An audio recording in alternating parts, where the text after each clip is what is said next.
ನಮಸ್ಕಾರ ವೀಕ್ಷಕರೇ, ತಮಗೆಲ್ಲರಿಗೂ ಮಕರ ಜ್ಯೋತಿ ಯೂಟ್ಯೂಬ್ ಚಾನಲ್ಗೆ ಸ್ವಾಗತ ಸುಸ್ವಾಗತ. ಈ ವಿಡಿಯೋದಲ್ಲಿ ಗಣೇಶನ ಅತ್ಯಂತ ಜನಪ್ರಿಯ ಕಥೆಗಳನ್ನು ತಿಳಿದುಕೊಳ್ಳೋಣ. ಗಣೇಶನು ಶಿವ ಮತ್ತು ಪಾರ್ವತಿಯ ಪುತ್ರ.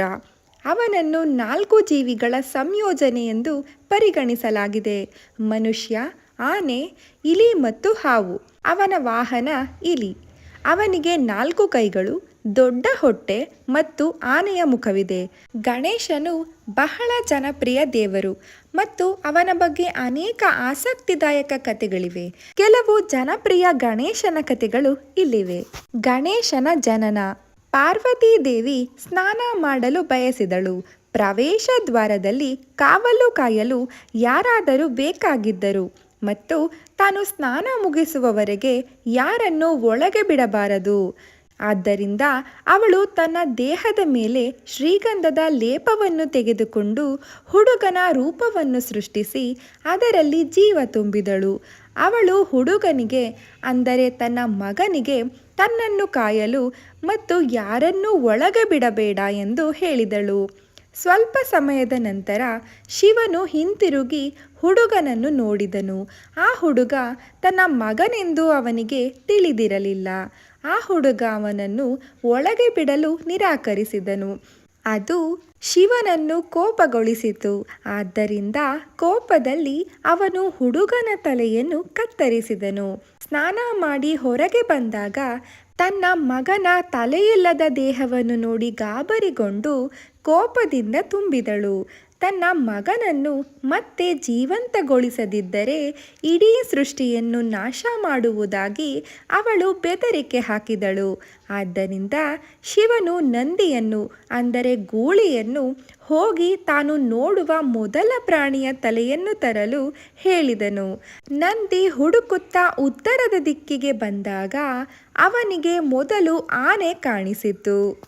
ನಂತರ ಆನೆಯ ತಲೆಯನ್ನು ತಂದು ಅದನ್ನು ಶಿವನ ಬಳಿಗೆ ತಂದುಕೊಟ್ಟನು. ನಂತರ ಶಿವನು ಅದನ್ನು ತನ್ನ ಮಗನ ದೇಹಕ್ಕೆ ಸೇರಿಸಿದನು.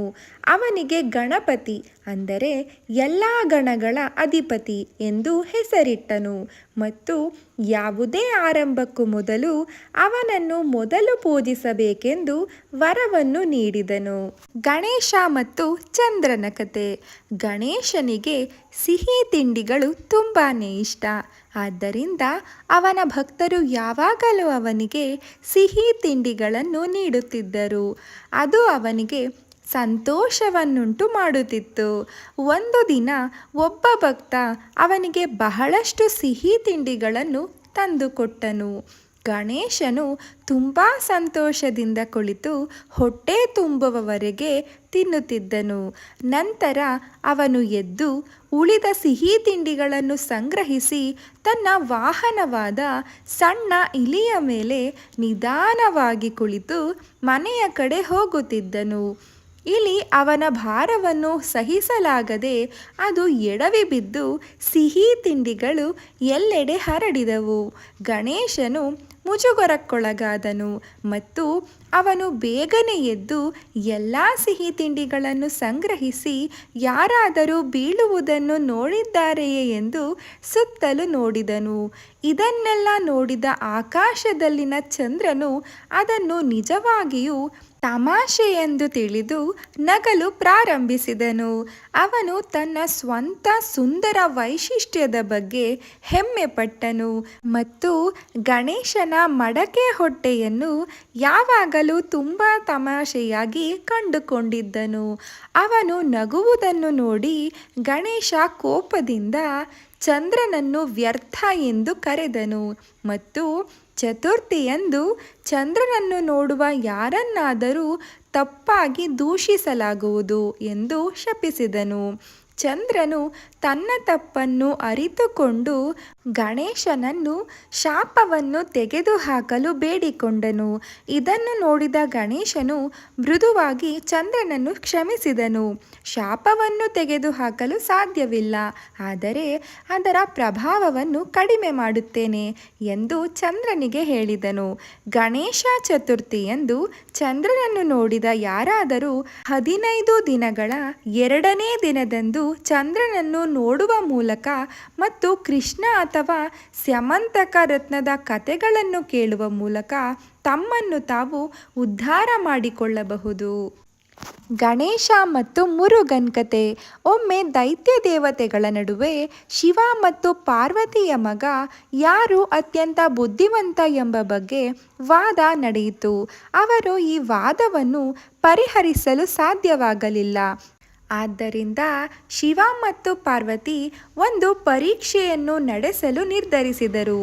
3 ಬಾರಿ ಜಗತ್ತನ್ನು ಸುತ್ತಿ ಮೊದಲು ಹಿಂದಿರುಗುವವರು ವಿಜಯಶಾಲಿಯಾಗುತ್ತಾರೆಂದು ಹೇಳಿದರು. ನಂತರ ಈ ವಿಷಯವನ್ನು ಕೇಳಿದ ಕೂಡಲೇ ಮುರುಗನ್ ತಕ್ಷಣವೇ ತನ್ನ ನವಿಲಿನ ಮೇಲೆ ಹತ್ತಿ ಹೊರಟು ಹೋದನು. ಗಣೇಶನ ವಾಹನ ಇಲಿ ತುಂಬ ನಿಧಾನವಾಗಿದ್ದರಿಂದ ಗಣೇಶ ಭಾರವಾಗಿದ್ದ ಕಾರಣ ಅವನು ಗೆಲ್ಲುತ್ತಾನೆ ಎಂದು ಅವನಿಗೆ ತಿಳಿದಿತ್ತು. ಗಣೇಶನಿಗೂ ಕೂಡ ಇದು ತಿಳಿದಿತ್ತು. ಆದ್ದರಿಂದ ಅವನು ಅದರ ಬಗ್ಗೆ ಯೋಚಿಸಿದನು ಮತ್ತು ಪರಿಹಾರವನ್ನು ಕಂಡುಕೊಂಡನು. ಅವನು ತನ್ನ ಹೆತ್ತವರನ್ನು ಅಂದರೆ ಶಿವ ಮತ್ತು ಪಾರ್ವತಿಯರನ್ನು ಪೂರ್ಣ ಭಕ್ತಿಯಿಂದ 3 ಬಾರಿ ಸುತ್ತಿದನು. ಅವರು ಆಶ್ಚರ್ಯಚಕಿತರಾದರು ಮತ್ತು ಅವನು ಏನು ಮಾಡುತ್ತಿದ್ದಾನೆಂದು ಕೇಳಿದರು. ಆದ್ದರಿಂದ ಅವನು ಅವರಿಗೆ ಅಂದರೆ ನೀವೇ ನನಗೆ ಇಡೀ ಪ್ರಪಂಚ ಎಂದು ಹೇಳಿದನು ಮತ್ತು ಆದ್ದರಿಂದ ಅವನು ಅವರನ್ನು ಸುತ್ತಿದನು. ಗಣೇಶನು ಓಟವನ್ನು ಗೆದ್ದನು ಮತ್ತು ಸುಬ್ರಹ್ಮಣ್ಯ ಹಿಂದಿರುಗಿದಾಗ ಸೋಲನ್ನು ಒಪ್ಪಿಕೊಂಡನು. ಈಗ ಇಬ್ಬರು ಪುತ್ರರಲ್ಲಿ ಗಣೇಶನು ಬುದ್ಧಿವಂತ ಎಂಬುದಕ್ಕೆ ದೇವತೆಗಳಿಗೆ ಉತ್ತರ ಸಿಕ್ಕಿತು. ಮುಂದಿನ ಕತೆ ಗಣೇಶ ಮತ್ತು ಅವನ 2 ಪತ್ನಿಯರು. ಗಣೇಶನಿಗೆ ಆನೆಯ ತಲೆ ಇದ್ದುದರಿಂದ ಅವನನ್ನು ಮದುವೆಯಾಗಲು ಹುಡುಗಿಯರು ತಯಾರಿರಲಿಲ್ಲ. ಪ್ರತಿಯೊಂದು ದೇವರಿಗೂ ಯಾರಾದರೂ ಇದ್ದರೂ ಅವನಿಗೆ ಯಾರೂ ಇರಲಿಲ್ಲ. ಇದು ಅವನನ್ನು ಕೋಪಗೊಳಿಸಿತು ಮತ್ತು ಅವನು ತನ್ನ ಇಲಿ ಸ್ನೇಹಿತರ ಸಹಾಯವನ್ನು ಬಳಸಿಕೊಂಡು ಇತರ ದೇವತೆಗಳ ವಿವಾಹದಲ್ಲಿ ತೊಂದರೆ ಕೊಡಲು ಪ್ರಾರಂಭಿಸಿದನು. ದೇವತೆಗಳ ವಿವಾಹ ಮೆರವಣಿಗೆ ಹೋಗುವ ಹಾದಿಯಲ್ಲಿ ಗುಂಡಿಗಳನ್ನು ಅಗೆಯಲು ಅವನು ಅವರನ್ನು ಕೇಳಿದನು. ದೇವತೆಗಳು ಬಹಳಷ್ಟು ತೊಂದರೆಗಳನ್ನು ಎದುರಿಸಬೇಕಾಯಿತು. ಆದ್ದರಿಂದ ಅವರು ಬ್ರಹ್ಮನಿಗೆ ದೂರು ನೀಡಿದರು. ಬ್ರಹ್ಮದೇವರು ಅವರಿಗೆ ಸಹಾಯ ಮಾಡಲು ಒಪ್ಪಿದರು. ಅವರು 2 ಸುಂದರ ಹುಡುಗಿಯರನ್ನು ಸೃಷ್ಟಿಸಿದರು. ಅವರ ಹೆಸರು ರಿದ್ಧಿ ಮತ್ತು ಸಿದ್ಧಿ ಎಂದರೆ ಸಂಪತ್ತು ಮತ್ತು ಸಮೃದ್ಧಿ ಎಂದರ್ಥ. ಇನ್ನೊಂದು ಅರ್ಥದಲ್ಲಿ ಬೌದ್ಧಿಕ ಮತ್ತು ಆಧ್ಯಾತ್ಮಿಕ ಶಕ್ತಿ ಎಂದರ್ಥ. ಮತ್ತು ಅವರನ್ನು ಗಣೇಶನಿಗೆ ಮದುವೆ ಮಾಡಿ ಸಮಸ್ಯೆಗಳನ್ನು ಪರಿಹರಿಸಿದರು. ಅವರಿಗೆ 2 ಗಂಡು ಮಕ್ಕಳಿದ್ದರು, ಶುಭ ಮತ್ತು ಲಾಭ. ಈ ವಿಡಿಯೋ ನಿಮಗೆ ಇಷ್ಟವಾಗಿದ್ದಲ್ಲಿ ಕಮೆಂಟ್ ಬಾಕ್ಸ್ನಲ್ಲಿ ಜೈ ಗಣೇಶ ಎಂದು ಕಮೆಂಟ್ ಮಾಡಿ. ಇದೇ ಥರ ಆಧ್ಯಾತ್ಮಿಕ ವಿಡಿಯೋಗಳಿಗಾಗಿ ನಮ್ಮ ಚಾನಲನ್ನು ಸಬ್ಸ್ಕ್ರೈಬ್ ಮಾಡಿ. ವಿಡಿಯೋ ಇಷ್ಟವಾಗಿದ್ದಲ್ಲಿ ಲೈಕ್ ಮಾಡಿ ಹಾಗೂ ಶೇರ್ ಮಾಡಿ. ಧನ್ಯವಾದ ವೀಕ್ಷಕರೇ.